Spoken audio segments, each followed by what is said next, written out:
Hi guys. Welcome to Friday's class. Here's your whiteboard chat. For your warm-up, I'm going to get you to do 3 rounds of 20 star jumps, 20 glute bridges, and 20 plank shoulder taps.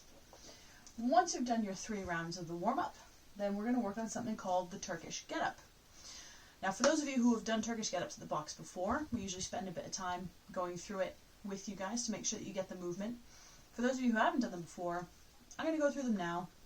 So watch the video before class, and the coach will go through it with you step by step too.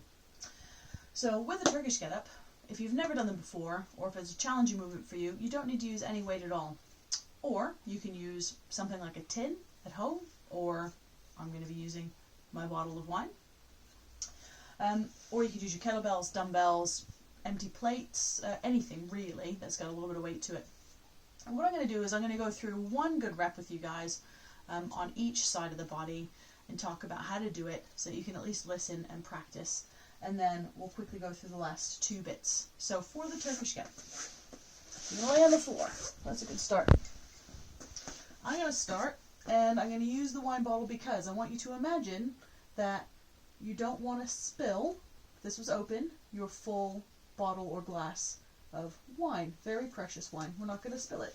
So you've got to keep it facing towards the ceiling the whole time. One of my tricks is if you keep your eye on your hand, it will really help you to keep balanced and to keep your shoulder in the correct position. So I'm going to start with my right arm up with my weight in my hand. I'm going to bring my right foot up towards my bum. The first step is to come up onto the left elbow, then onto the hand. Now I'm going to bridge my hips really high, and I'm keeping my eyes on my wine bottle or my kettlebell. Bridge my hip up. I'm going to bring my knee underneath me, and then I'm going to come up to standing, keeping track of my wine bottle. And then I'm going to go back down in reverse. So my left knee down, hand to the floor, foot out, and I'm going to lay back down. All the while protecting my precious wine. Okay, so and then we do it on the reverse side. Then, so what we're going to be doing, if you've got a variety of weights at home, I want you to build up to a heavy 2 Turkish get-ups per arm, maintaining good technique. So our arm stays nice and locked out, our hand or our kettlebell or a dumbbell or a wine bottle stays facing the ceiling, and we're balanced and we're moving through that movement smoothly.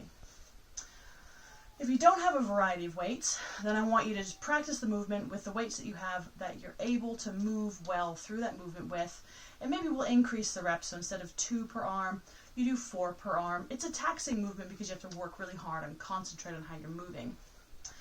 We're going to spend about 15 or 20 minutes working through the Turkish get-up, either building up the weight or working on the movement as a whole class.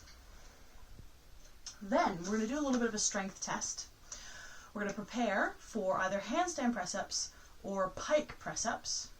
And you're going to have one attempt, once the coach has gone through some warm-up with you and some technique stuff, to do max effort strict handstand press-ups or a max effort pike press-ups. That's as many as you can do in one go without falling off the wall or coming off the box or coming out of the pike position for a modified press-up or the pike position. That's it, you get one shot. And we're going to retest this in a couple of weeks to see how we've made improvements in our upper body or our body weight strength.